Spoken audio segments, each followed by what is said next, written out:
Confia no Senhor de todo o teu coração e não te estribe no teu próprio entendimento.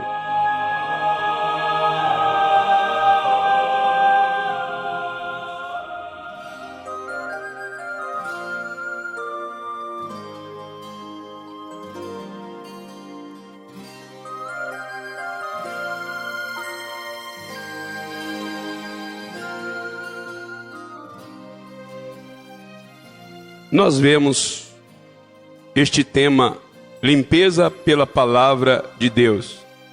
É um tema que eu senti uma extrema necessidade de virmos aqui novamente, pois é, limpeza pela palavra, parte 2. De que as pessoas entendam que não será pelo seu jejum, embora o jejum, ele ajuda a matar a carne, mas ele não limpa a alma, não. Ele pode fazer você se aproximar um pouco mais de Deus, mas ele não limpa. Prova disso, que se o jejum limpasse, as pessoas que jejuam, que sacrificam, que vão aos montes, que passam semanas em jejum, não teriam tanta dificuldade no caminhar. Na verdade, o jejum é para neutralizar a ação da nossa carne, mas ele não limpa. Então, existem muitos apetrechos, requisitos, que a igreja, não confiando no que a palavra pode produzir, elas querem então estabelecer meios, métodos, para limpar as pessoas, até mesmo moralizar as pessoas, embora a igreja não tem nenhum dever de moralizar a ninguém. A igreja não tem nenhum dever de dar a conduta a alguém, não. A igreja, ela cumpre um papel sim, de levar as pessoas ao conhecimento da verdade. Por quê? Porque nós temos que observar o seguinte: a palavra, ela tem poder em si mesmo. Eu gostaria de fazer-lhes uma pergunta, dentro deste tema, limpeza pela palavra. Quando Jesus disse, Lázaro, sai para fora, precisou de algum médico ir lá, para fazer alguma cirurgia, para fazer algum implante, ou alguém para fazer alguma coisa para melhorar a questão da estética? Não.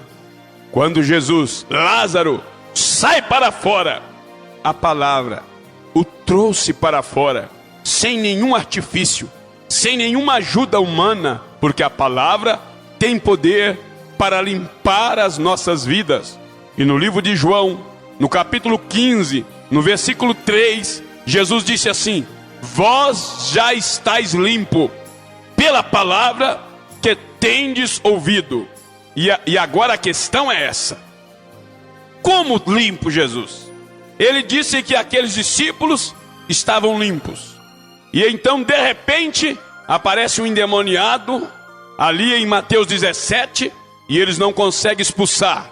Aparece um homem, veja bem, Pedro encontra uma adversidade terrível nos dias que Jesus foi preso e o nega por 3 vezes. E agora Jesus vira e diz: vós já estáis limpo. Limpo aonde, Jesus? Limpo na alma.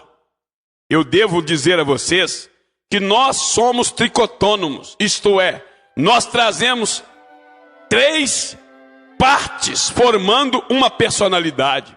Nós temos corpo, alma e espírito. O nosso corpo, ele é formado de 5 sentidos, que é o tato, o paladar, o olfato, a visão e a audição. Este corpo, ele faz contato com o mundo terrestre e contato com as 3 primeiras dimensões, que são luz, tempo e matéria. Agora é claro que este corpo, ele também é um indivíduo traiçoeiro. Agora vem o nosso espírito, que também é formado de 5 sentidos, que é a consciência, a memória, o raciocínio, a inteligência e os afetos.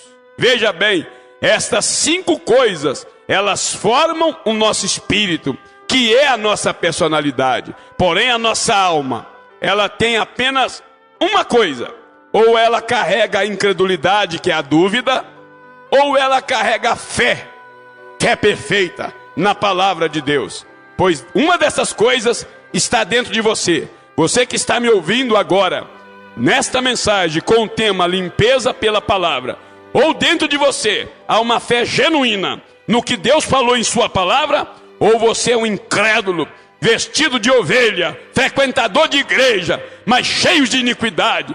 São paredes branqueadas de Satanás. Você é um lobo, vestido de ovelha, cheio de fraquezas, ignominias, que ouve a palavra e nunca chega ao lugar de arrependimento. Mas Jesus chega e vira para os discípulos e diz: vós já estáis limpos. Quando ele disse aquilo, não era uma santidade, não. Jesus não quis dizer conduta. Ele não quis dizer que eles não tinham pecado nenhum. Jesus quis dizer: vocês estão limpos de serem incrédulos, porque agora eu creio, agora eu vejo que vocês realmente creem em mim. Jesus queria dizer: vocês estão limpos da incredulidade. Aleluia! Vocês creem em mim. Agora isto, ouvinte, é algo tão profundo. Ele, se fosse olhar a dignidade, Pedro depois daquilo falhou. Se fosse olhar a dignidade, os discípulos estavam com medo de serem presos e até mortos. Mas veja, a fé que Jesus falou que tinha limpado eles, ela era tão gloriosa que no momento de caos, no momento de problemas, ela parece que tinha se apagado e desaparecido. Mas quando Jesus ressuscitou, elas estavam no seu brilho, no seu ápice. Por quê?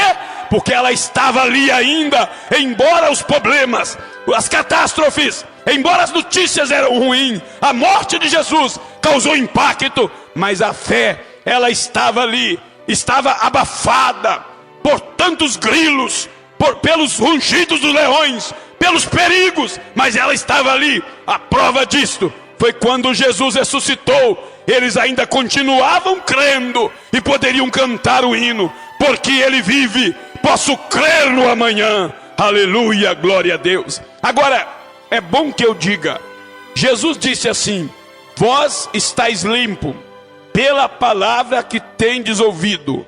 Mas ele vira no livro de João, no capítulo 13, no versículo de 11, Evangelho de João 13, verso 11, ele virou para os discípulos e disse: vós estáis limpo.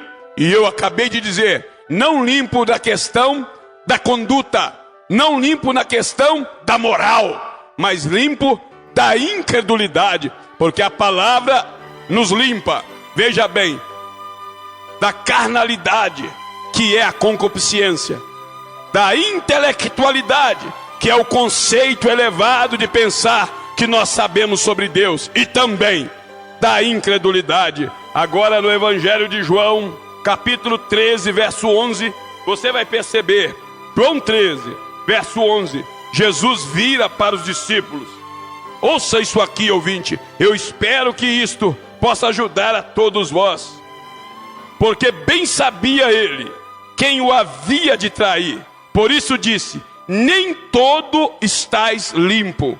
Ora, eu quero ainda ler o versículo 10 do Evangelho de João, capítulo 13, verso 10. E disse-lhe Jesus: aquele que está lavado não necessita de lavar senão os pés, pois no mais todo está limpo. Ora, vós estáis limpo, mas não todos, porque bem sabia ele quem o havia de trair. Por isso disse: nem todos estáis limpos. Viram aí?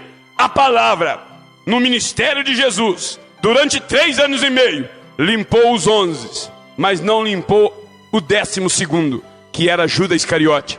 Por quê?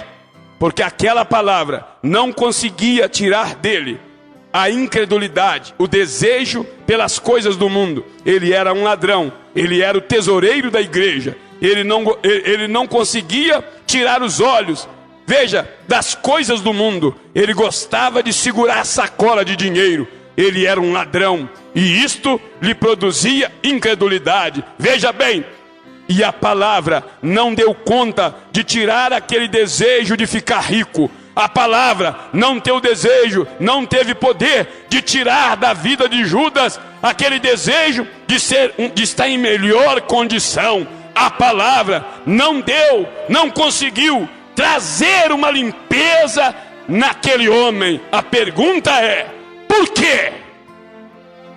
Porque Judas era o filho da perdição.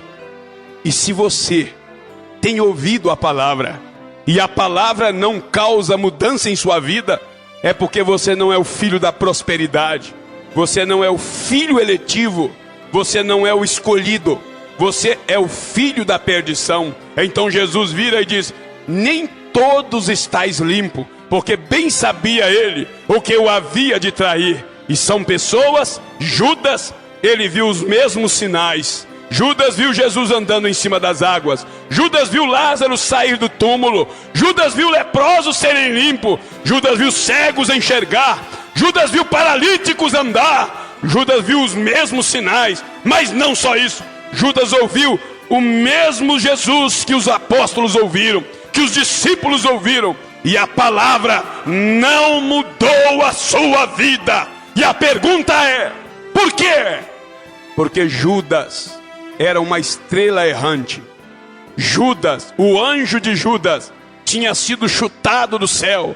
Quando houve batalha no céu, Apocalipse 12, verso 4, o dragão batalhou contra Miguel, e houve batalha no céu, e Miguel chutou Lúcifer para fora, e o dragão arrastou a terça parte dos anjos, e o anjo de Judas Iscariote foi atrás do dragão. Foi por isso que Judas não deu conta de se limpar aqui na terra, porque o anjo dele se sujou ali no céu. E veja, e se você não consegue se limpar aqui na terra, é porque o seu anjo seguiu o dragão, seguiu a Lúcifer. Mas se o seu anjo ficou ao lado de Miguel, a palavra tem poder para limpar a sua vida. Jesus Cristo disse no Evangelho de Mateus, no capítulo 18, no versículo 10, ele disse: não desprezeis os meus pequeninos,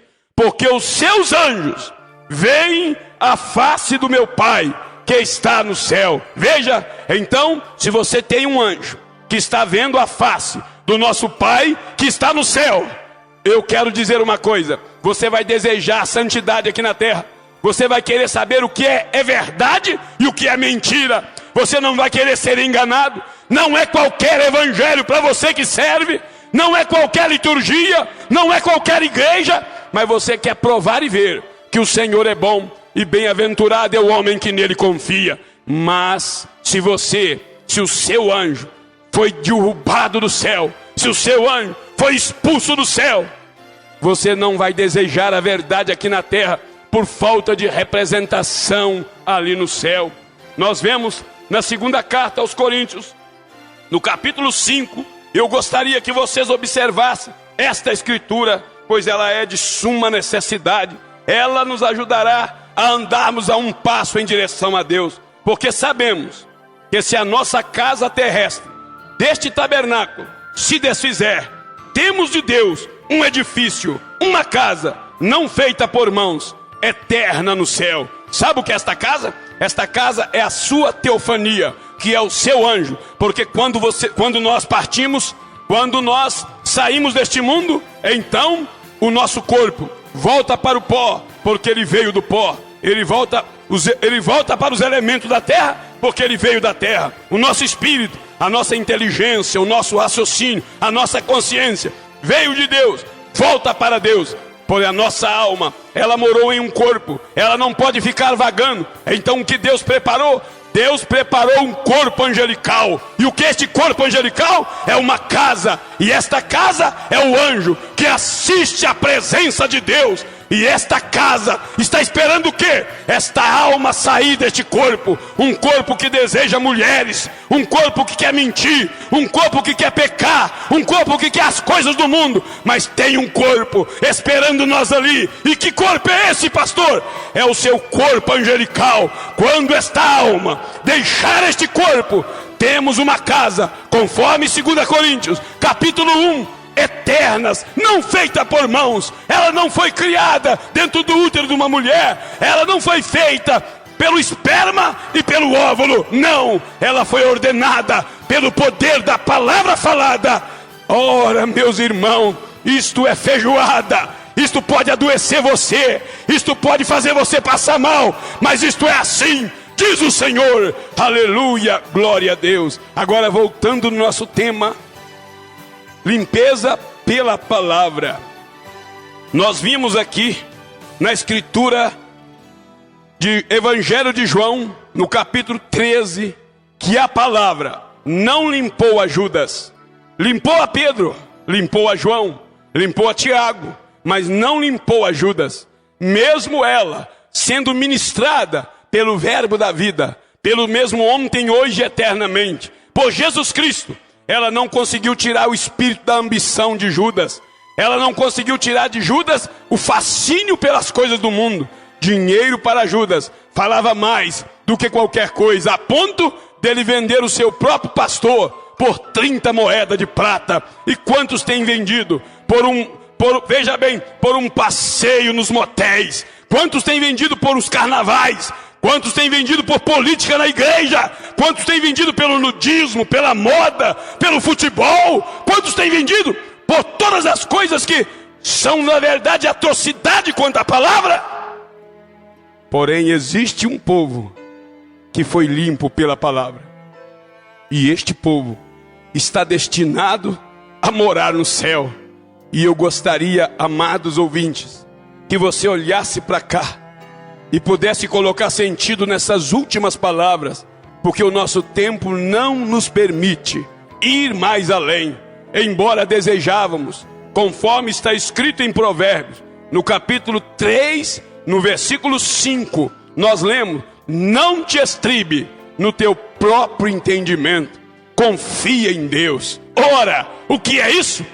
Nós vamos observar que a mesma escritura é coerente com Romanos capítulo 12, que nós devemos transformar o nosso entendimento. Transformar, por quê? Quando este entendimento se conscientizar que a mentira tem que te deixar, que o adultério não faz parte da sua vida, que tudo que é mundo e pecado tem que ser aborrecível para você.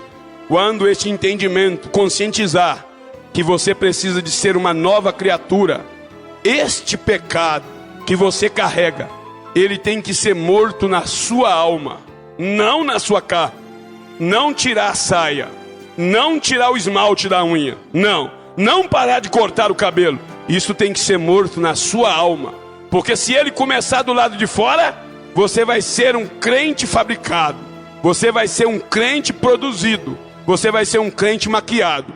Você não vai fazer diante dos olhos do homem, mas o pecado está ali dentro, rumindo, desejando. Não, mas quando ele é morto nesta alma, o desejo daquele pecado morre, e aquele entendimento agora concerne, ele se abre, e ele sente então um desejo de ser um homem limpo, e ele manda mensagem para esta carne: eu não vou mentir, não vou adulterar, não vou pintar a unha, não vou vestir roupa sumária. Sendo mulher, não vai vestir calça comprida, não vai descumprir Deuteronômio capítulo 22, versículo 5, onde diz que é uma abominação uma mulher vestir roupa de homem. Pois aí então veja, quando esta alma matar esta incredulidade do futebol, da mentira, da bebida, do cigarro, ela manda mensagem para o entendimento, e este entendimento manda mensagem para este corpo e diz: você não tem que fazer isso. Então este homem, ao invés de ser dominado por lado de fora, ele será dominado pelo agente moral que está em sua alma, o grande Espírito Santo. Tomara, ouvinte, que você tenha crido nisto, limpeza pela palavra, e só a palavra pode produzir isso. Quando a palavra, ela desce no seu coração, quando a palavra atinge o seu coração, ela começa a transformar de dentro para fora. Ela muda o seu espírito, ela muda o seu entendimento, e do seu entendimento ele vai mudar o seu corpo. Por isso que eu disse, a palavra tem poder para nos limpar da concupiscência, para nos limpar da intelectualidade e para nos limpar de toda a incredulidade.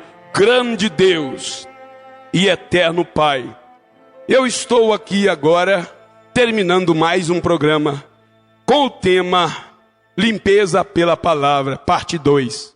Eu espero, Senhor, que esta mensagem ela faça bem para muitos, porque ela está fazendo bem para mim.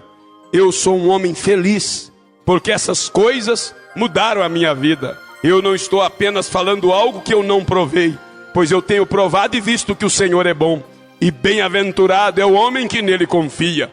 Espero a Deus que os meus irmãos, os meus ouvintes, não sejam Judas Iscariote, que a palavra não tenha poder de limpar a sua vida, mas que eles tenham, Senhor, aquela deliberação do Espírito Santo para serem moldados segundo o caráter de Deus, para a glória do teu nome. Te adoramos, te agradecemos e te exaltamos, em nome de Jesus Cristo. Amém, Senhor. Amém.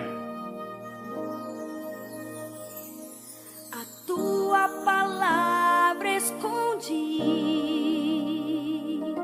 guardada no meu coração, pra eu não pecar contra ti, Senhor. A tua palavra escondi, minhas vestes no sangue lavei, e das tuas águas bebi, pra ser uma oferta agradável a ti, minha vida a ti consagrei. Meus dons e talentos são pra te servir, meus dons preciosos são teus. Não vejo razão na minha vida sem ti. Tu és meu Senhor e meu Deus. Assim como o fogo refina o ouro, vem tua obra em mim completa, até que o mundo possa ver tua glória em meu rosto brilhar. A tua palavra escondi, Senhor, guardada no meu coração, pra eu não pecar contra ti, Senhor. Aleluia.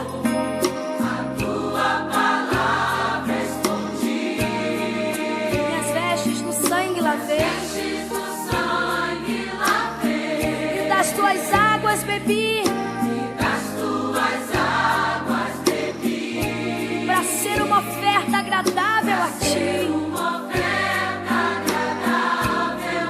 Minha vida a ti consagrei. Toma minha vida, Senhor.